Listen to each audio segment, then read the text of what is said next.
We're going to take you live now to Sydney, where Labor leader Anthony Albanese is speaking. In New South Wales, in South Australia, to catastrophic proportions, and areas like Gippsland in Victoria has also lost 100,000 hectares. During this, what is a prolonged fire season, we've lost 10 lives. We've lost over 1,000 homes and hundreds of thousands of hectares of bushland lost, including 900,000 hectares in the Blue Mountains National Park alone. I throughout since mid-November, when I wrote to the Prime Minister, have raised a number of practical proposals given the extraordinary circumstances that we find ourselves in. One of those is support for volunteer bushfire fighters. This is an issue that's been raised with me consistently, whether it was in the Shoalhaven yesterday, the north coast of New South Wales, up in Queensland around Rockhampton, or whether it be in the Blue Mountains or Hawkesbury regions. This is an issue which is proving to be unsustainable, and yet another day of no support or announcements from the government or the Prime Minister. The fact is that even his own senior ministers now are saying their concerns. They're getting that direct feedback. People like Darren Chester yesterday, who expressed his concern and the need for the government to change policy. But what we hear from the government is that Scott Morrison said that it was a distraction. He then said it was a state issue. He then said, most disturbingly, that bushfire fighters, the volunteers, wanted to be there. That has caused particular angst from volunteer firefighters who are committed to their local communities, but they don't want to be in circumstances whereby they're risking their lives and giving up their livelihoods in order to show their commitment to their local community and to their fellow Australians. What we need is action from this government. It's about time it happened, because it is simply unsustainable. So just as Paul Keating acted in 1994 and John Howard acted, today is the day that Scott Morrison has to actually listen, has to actually see through the smoke that's clouding our cities and our regions and come up with a plan to assist our volunteer firefighters. I'll just wait for the plane to go over, but David Littleproud said repeatedly that an announcement was imminent. What do you make of the about-face from the Prime Minister? Well, you know, Mr Littleproud has been good throughout this period in terms of providing briefings. I've spoken to him a number of times. The Prime Minister is essentially teasing now volunteer bushfire fighters by having ministers say that an announcement's imminent without making it. The truth is that this can be fixed. It can be fixed very easily. The provisions are there under existing legislation. That's been pointed out to him for weeks. I wrote to him in mid-November. Campaigns have been launched by the Rockhampton Morning Bulletin has been running a campaign for many, many weeks. This has been an issue, and you've had, quite frankly, statements like it's all about the ethos of volunteerism. Well, let me tell you, ethos doesn't put food on the table for families, it doesn't pay mortgages, it doesn't pay rent. The Prime Minister should make an announcement, if he's going to make it, immediately. People are really doing it tough. I've met firefighters who have been in the field working 9 days in 10 since September with no income. I've met firefighters who have taken out loans to pay for the essentials of life. They're really struggling. And the truth is that this is not business as usual. The problem here is that the Prime Minister has continued to argue essentially that this is normal, this is business as usual, in order to not want to change tack when it comes to climate change, when it comes to support for our volunteer bushfire fighters. But this is not business as usual. This is extraordinary circumstances. It may well be, tragically, if the science is right, and it's been proven to be right up to this point, that this is the usual into the future. What that requires is a coherent government response regarding the new circumstances we find ourselves in.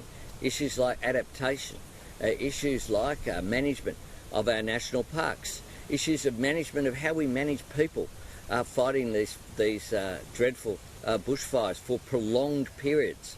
When people speak about volunteerism, they normally speak about a day, or people who give up some of their time. They might give up a week at a time. What we're seeing here is people giving up months, and the Prime Minister now having minister after minister teasing that the government's going to do something and then no announcement. Do you think they've been slow to act? Well, they have been appallingly slow to act. I wrote to the Prime Minister back in November.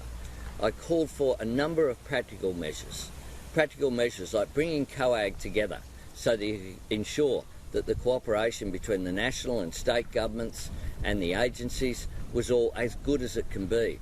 I called for support for volunteer firefighters back then. I called for a plan with regard to adaptation.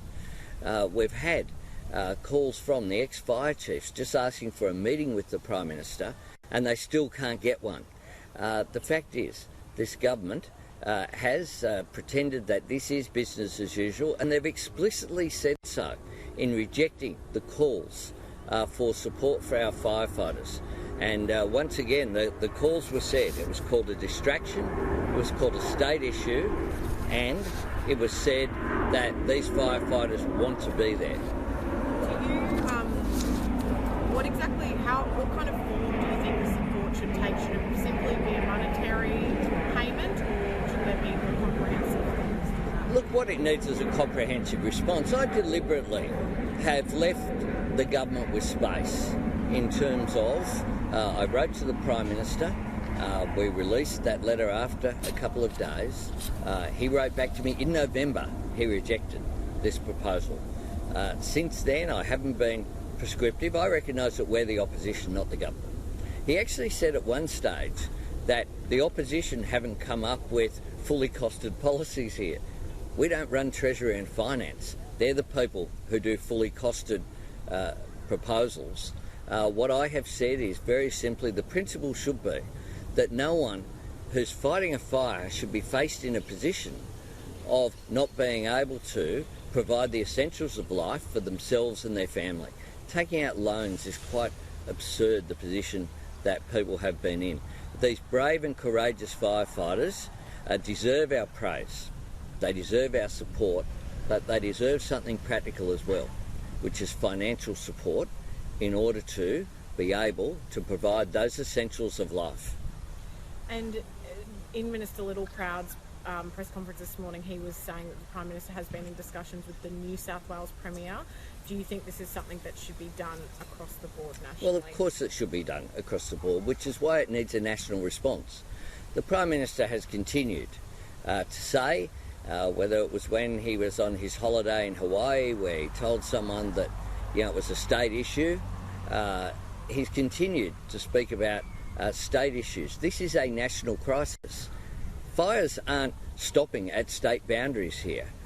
This is an extraordinary circumstance whereby from the northwest of Western Australia down to the corner of Victoria, across to Queensland and central Queensland, down to South Australia, and of course New South Wales, which has been the hardest hit, have been devastated here.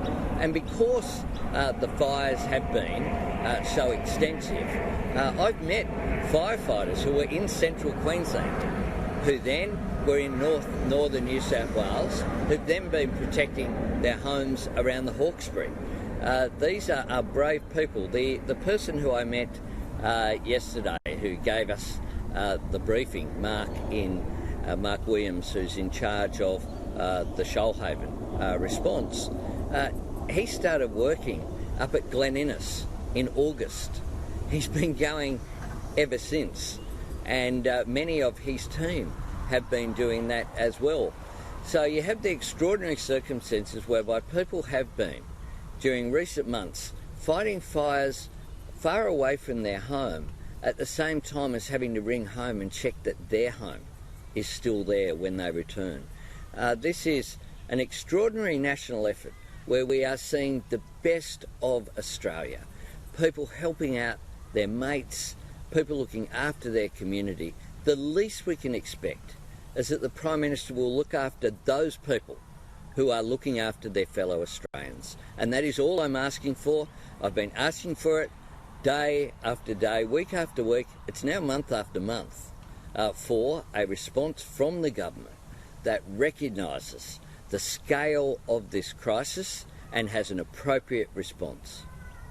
Just on another topic, if I can, what do you make of the Finance Department's decision to replace the 142 fleets of Holden Caprices comp cars to Toyota Camrys and BMW 6 Series? Well, that of course is a decision that the government has to justify, but this is the same government that encouraged the Australian car industry to shut down. In recent times, just yesterday, I was out there again saying that we need a national rail procurement policy. In this country, in this state, we have very little light rail, and there's been issues with the rollout of light rail, massively over $1 billion over budget. But one thing that people mightn't realise yet is that the tracks aren't of the same gauge. We have hardly any light rail in Sydney. They don't match up. The rail carriages that have been bought for Queensland are currently being redone at a cost of $380 million to taxpayers.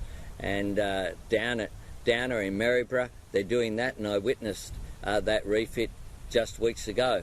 In Victoria and WA are doing things. We need to make things here. We don't make cars here anymore as a direct result of this government, the coalition government, farewelling our car industry, and therefore wherever we purchase was going to be a foreign-made vehicle. Does it pass the pub test though?